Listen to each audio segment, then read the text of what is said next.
Nina Simone and Groove Finder across your BBC radio, across our great and glorious Northwest. I've got no life. I've got no life. What do they mean by that? You've got to have as much life in the second half as you had in the first half. That is the central point of my next guest. To use a football analogy, life is a game of two halves, but as every football manager knows, you have to plan ahead if you want to put the same or more into the second half to get the maximum points. You've got to think ahead and attack. That's what I've taken away from having a look at You Part 2, which is all about making the most of the second half of life. So joining us is keynote speaker and international business advisor and guru, helping chief executive officers and leaders to get their strategy right. But this is aimed at all of us in planning the second half of life to get the most out of it. And it's Campbell Macpherson. Hello, Campbell.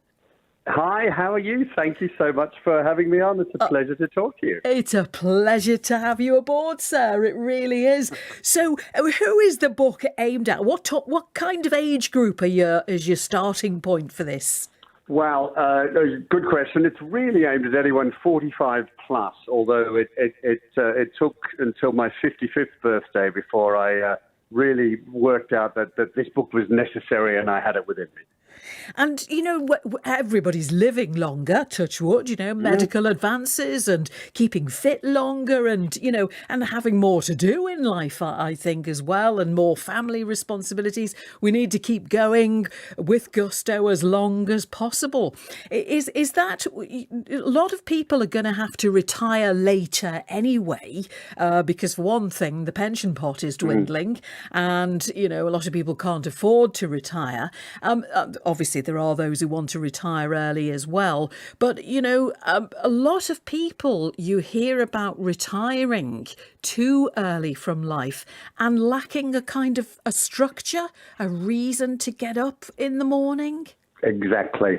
Actually, there's 40% of Americans and 25% of Brits who have retired are now in the process of unretiring, which is fascinating because they find they've retired by choice and have lost some oomph, and they actually want to get that back in their lives. But what I was going to do is call this book The R Word, and then luckily a creative friend of mine came up with a far better title, and Jane and I called it You Part 2. But it's about having the attitude to think, well, now it's interval, using your football analogy, it's now interval. What am I going to do with the second half? The first half's gone. All we can do is learn from it. And either we face the second half thinking that it's a glide path, down to landing, or it's something to do something wonderful with. So what are we going to do? What's the right attitude, and what are we going to do to make the most out of the next half of this fabulous life that we've been given? Well, this is going to be a series of four halves, really, isn't it? Contradiction in terms. Yes. I've had someone say, is there You Part 3 or You Part 4? Which part are you up to? And yes, just wait for the sequels. But let's start with Part 2.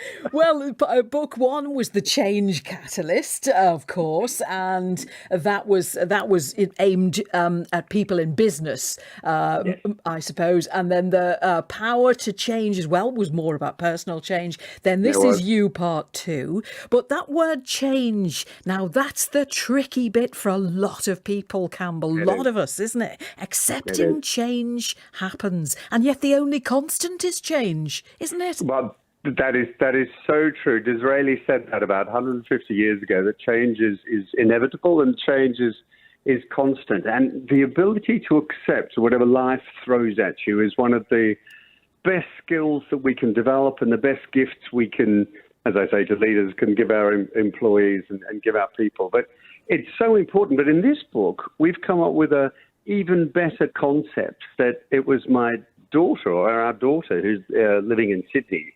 A rheumatologist said to her, Emily, what you need to have is radical acceptance. And I thought, what a fantastic what a fantastic term. It's acceptance with steroids. So life will throw lots of things at us, and it always does. But we have to learn. We have to, sometimes it's really tough, but we have to learn to accept those and move on with positivity and proactivity. That's the key theme of the book, to be perfectly honest. Oh, I think, yeah, that is the holy grail. That's the golden nugget of advice right there, that if you can, accept change, really, you've got it made, instead of fighting it and being, depressed by change, which is easy to do. But let's not pretend that it's always a bed of roses. In one of the workshops I was running for an organisation with all their employees on embracing change, I say, what have we learned from COVID, from the last 18 months? And one person piped up and said, I've learned not all change is bad. And I thought that was great. And then the next person piped up and said, that's funny, I've learned not all change is good. And it was the most perfect summary of the workshop, because we have to accept all of them. And there's so much ahead in our second half if we dare to understand who we are and work on achieving whatever success looks like to us. See, the thing is, Campbell, that this is a youth-obsessed society and yet an ageing population. So we've got a strange dichotomy there. And yet you've got the rock and roll generation, the Paul McCartneys, the Rod Stewarts, the Ringo Starrs, the Mick Jaggers, they're all 80, average age 80, still bouncing about the stage, still filling arenas. Dame Joan Collins, all the great dames, Maggie Smith, Judi Dench, 88 and still going, but the rock and roll generation are refusing to leave the stage, and they're really raising the bar very high. Is that the future, really, that we'll all make a contribution longer? Well, I think we could all. I don't think we'll all be on Graham Norton at the age of 80, as I think Rod Stewart is today. But I guess you never know. That'll be you part 7, I think, by that stage. But the point is really well made, is that we have lots of vitality, we have energy. To me, the second half of life is not about fading away. When I turned 55, I suddenly, my inbox was full of ads for Tenement adult nappies and Viagra and in-sassy garden kneeling pads. And I thought, hang on, what is happening here? I've only just started to work out what I'm good at and what I'll never be any good at.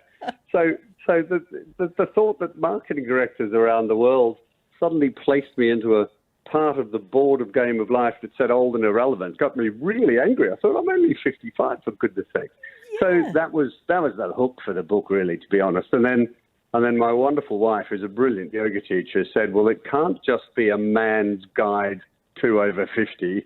So we wrote it together, and her contribution is the icing on the cake. It's the nugget in the coal mine throughout the book. Well, your writing style is very unconventional. It's full of humour and very, it's just. I think you try to be life affirming, at the same time as but not lecturing, not preachy. Thank you. But we saying, were trying for that. Come along with me on this journey. I think your eyes will be opened, and there are many light bulb moments in You Part 2. But I come back to that word change. I think that really is the key to it, and accept it with good grace. as hard as it might be sometimes. But a lot of people, sometimes it's really tough. It's really tough. Yeah, let's not sugarcoat it. But we still have no. We have no choice but to get help, but we need to accept it, and sometimes that is incredibly tough. Yeah. The wisdom, of course, accrued over the years, and the experience, which cannot you cannot have that without having lived it. Some employers, I think, are grasping that, aren't they? I know one of the large DIY chains decided to tap in on that, and they have post-retirees, some 70s, 80s, who are the meat meeters and greeters in store, Brilliant. and they are the go-to oracle. Where it's, well, what do I need? What screwdriver do I need for this, or what do I need for that? Or well, I would. And they've got loads of tips and so. Now that's just Doesn't that one. make sense? Yeah. It's one small example of utilising, not throwing away all those years of wisdom. And I forget the statistics. I'm thumbing through the book as we speak, but it's something like 40% of over 65s who are in work still have no plans to retire. Now sometimes that means because we need to pay the bills, and as you said, pensions are being put back. But a lot of the time, it's for our own identity, status, vitality. We've got so much to offer. But more employers need to follow your DIY chain, because there was a study of, I think it was 10,000 companies by Harvard and Deloitte that found that 61% thought that age was a disadvantage in their business. And there's a lot of work yet to go. So we all need to stand up for our ageist rights.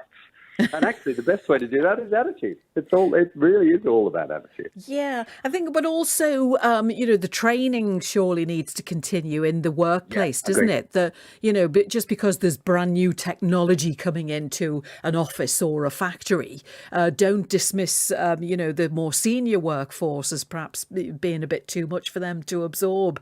Just give a bit more time and a bit more hands-on training, perhaps, to people, so they don't feel as though it's time to throw the towel in.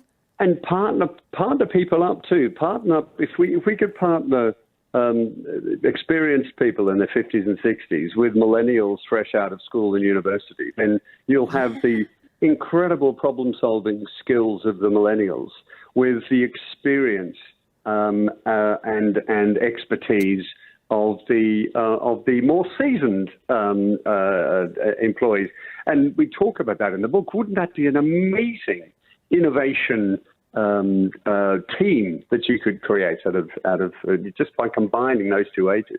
Well, and in fact, if you include older, experienced people in teams, you get the biggest uplift of any diversity angle that you can possibly have. It's fascinating. That was exactly the idea behind the age-old apprenticeship idea, wasn't it? Firms taking on the next batch of apprentices and partnering them up with, Joe Smith, who's been there 40, 50 years and has got all the skills in the world to pass on. Do you know that there's nothing new under the sun, isn't there? We seem to have forgotten that. So when I was growing up, apprenticeships were a real option. And because you were learning from people who had been doing it all before. That is very true. You work in partnership with your wife, your yogi wife, Jane. She's a yoga teacher now. Did she have another job? Has she changed careers mid? She has. She definitely did. She was actually in charge of sponsorships for one of Australia's largest banks, and won the bid to the Bank of the Olympics in 2000. And then when we moved over here in just before the Olympics, I've never let her forget it. We moved over here just before the Olympics. She was head of brand strategy for Barclays. So 17 years ago, she decided she wanted to be a yoga teacher, and it's been the most wonderful thing that she's ever done. And that's why she had to co-write this book, because we worked out we were doing very similar things. I was helping organizations and leaders and employees to change, and she was helping people to change in a much more profound way with her yoga therapy and one-to-one classes and her retreats. So we looked at each other one day and went, hang on a second, we're doing the same thing for different audiences. So it made the book really special, to be honest. Of course. So it's aimed at second halfers, as you say, 45 and upwards. So second halfers, how much of the population do the second halfers make up? About 40%. 40% of us are over 50, and we're the fastest growing segment of the population. And in fact, it'll be something like 1 in 4 of the world will be over 65 within a few years. So this is a challenge for the entire, particularly Western world. that it's all up to us to stay vital, to stay strong, and to live well for longer is the key point.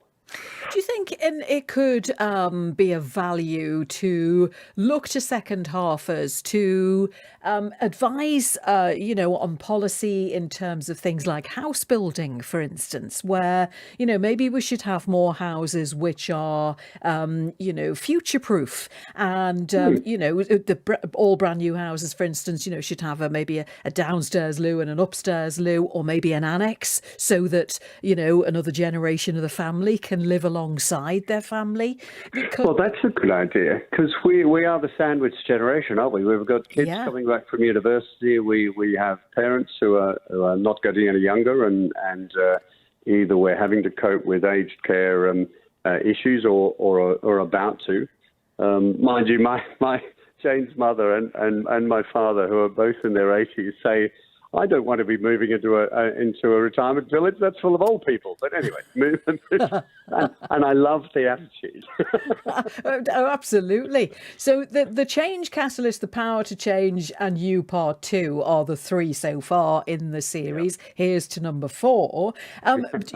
When you said it took you a while to kind of get this in train, that you perhaps could have done it earlier. What was holding you back? Well, that is a good question. I suppose it was making the time or finding the time. The first book, it took me 52 years to write, I like to say. And so that was funny. Then the second one was a lot quicker. But this third one I had thought of well before the change catalyst. And it really wasn't until I received all those ads at 55 that I thought, goodness me, I need to put this down in writing. And then my agent pitched it to Hachette, and Hachette loved it. So that was great. But I particularly love the fact that it was Jane and I, because there's one chapter that's my favorite chapter that is called Menopause versus Menopause, that I simply could not have written without her. Well, that in itself is a little sort of tongue-in-cheek allusion to the fact that there is, a midlife crisis that is talked about and experienced a lot by people. Midlife anxiety being very, very common as well. So what is the cause of that midlife crisis? Well, that is a good question. It's obvious with, by the way, a spoiler alert, menopause wins hands down. But for the male midlife crisis, which I must admit, when I started to write this, I thought this isn't going to make it into the book, because Jane's section on menopause is so insightful and caring and right on the money. Yes. And then I thought, well, I'll write this and see what happens. And there is a definite dip in satisfaction of men when they reach their late 40s, early 50s. No one knows why. But then what happens, if you fast forward 15 years, even if they've achieved, and that's a shocking word, but if they've achieved absolutely nothing, if nothing has changed, they suddenly feel much better. So we don't know why, but there is a definite midlife dip in satisfaction for men, and actually it's even more profound for women, which we go through in the chapter.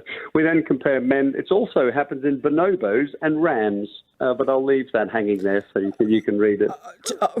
We'll look forward to that in book 4, perhaps. Oh, no, it's in this chapter. Oh, is it?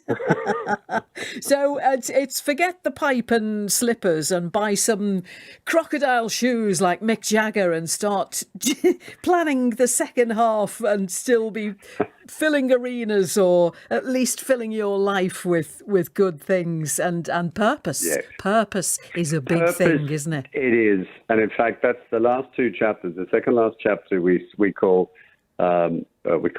meaning, purpose, and relevance, which I must admit I was nervous about writing, but it came out rather well with Jane's help, because it is about finding purpose. So many people, even if they retire with pots of money, suddenly they've lost their identity, they've lost their status, and we need to find a purpose in this second half to make it fulfilling and meaningful. We're sort of searching for meaning. And the last chapter is called You Tomorrow, which is about planning, if you want to, the second half of your life. Of You Part 2, Thriving in the Second Half of Life.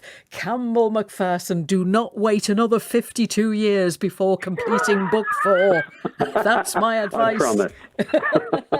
Great chatting to you, Campbell. You too. All the very best. Bye for now. Bye for Thanks, now. Linda. Bye-bye. Campbell Macpherson, the author, co-author, The Power Behind the Throne being Jane, of You Part 2. And there's also a .com that you can go to if you want to have a look at what it's all about, youpart2.com.